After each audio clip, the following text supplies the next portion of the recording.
बच्चों, पाठ 3 के प्रश्न बस की यात्रा का पहला प्रश्न मैं पढ़ने जा रही हूँ। मैंने उस कंपनी के हिस्सेदार की तरफ पहली बार श्रद्धा भाव से देखा। लेखक के मन में हिस्सेदार साहब के लिए श्रद्धा क्यों जाग गई?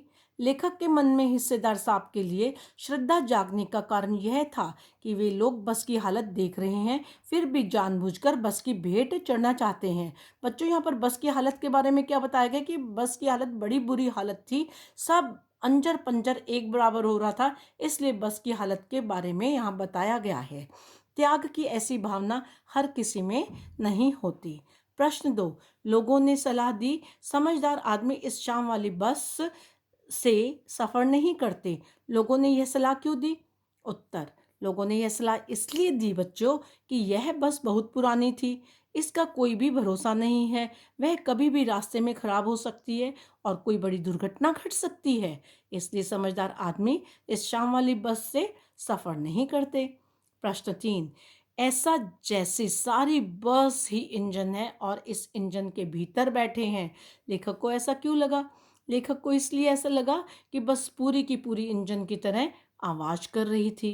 शोर शराबे और बस की बॉडी के हर हिस्से के हिलने के कारण हमें ऐसा लग रहा था कि हम इंजन के भीतर बैठे हैं, ऐसा लेखक ने कहा। गजब हो गया, ऐसी बस अपने आप चलती है। लेखक को यह सुनकर हैरानी क्यों हुई? लेखक को यह सुनकर हैरानी इसलिए हुई बच्चों कि बस जिस हालत में थी, बुरी दशा में थी, उससे यह नहीं लगता था कि वह बस चल भी सकती है। मैं हर पेड़ को अपना दुश्मन समझ रहा था। लेखक पेड़ को दुश्मन क्यों समझ रहा था? प्रश्न 5 है ये। लेखक को पेड़ों से डर इसलिए लग रहा था कि बस का कोई भरोसा नहीं था कि कब किसी पेड़ से टकरा जाए और कोई अप्रिय घटना घट जाए। धन्यवाद बच्चों, ये सारे प्रश्न आपको कॉपी में करने हैं। अब मैं आपको बस की यात्रा का संदेश सुनाने जा रही हूँ।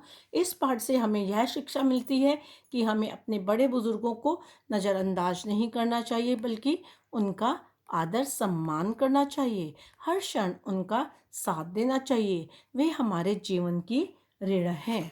इसके अलावा व्याकरण मंथन में दिए गए अपठित गद्यांश क्रम संख्या 2, 3, 4 पृष्ठ 216, 217 पुस्तक में ही